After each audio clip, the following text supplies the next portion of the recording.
তো আমি বানিয়েছি নিরামিষ সয়া চাংস। এখানে 1 প্যাকেট সয়াবিন আছে এবং 300 গ্রাম আলু আছে। তো প্রথমে আমি আলু আর সয়াবিনটা সেদ্ধ করে নিয়েছি, তারপরে তেল দিয়ে দিয়েছি। এখানে তেল দিয়ে আলুগুলোকে ভালো করে ভেজে নিচ্ছি। এর মধ্যে অল্প পরিমাণ আমি হলুদ আর নুন দেবো, যাতে ভালো করে এটা ভাজা হয়ে যায়। তো এবার ভালো করে ভাজা হয়ে গেছে, আলুগুলো তুলে নিচ্ছি।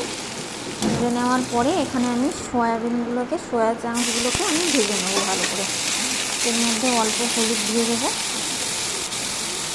আর অল্প সামান্য নুন দিয়ে দেবো। এগুলোকে ভালো করে ভেজে আমি সাইড করে তুলে রাখবো।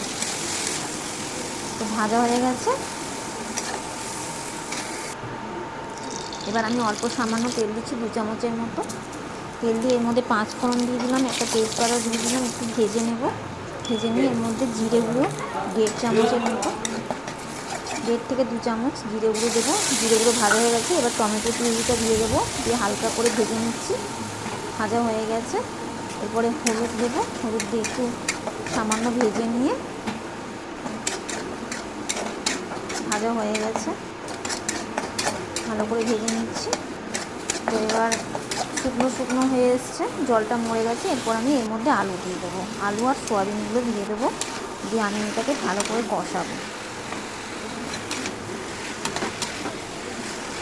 আমি এটাকে 2 থেকে 3 মিনিট কষিয়েছি। এবার কষানো হয়ে গেছে, মশলার জলটা আমি দিয়ে আর একবার নাড়াচাড়া করবো। এবার এর মধ্যে লঙ্কা গুঁড়ো, নুন দিয়ে আর একটু নাড়াচাড়া করে নেব।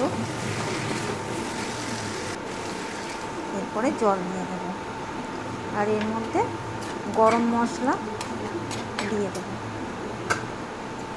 দিয়ে এটাকে ঢাকা দিয়ে দেবো। ব্যাস, এবার এটা হয়ে গেছে। 3 থেকে 4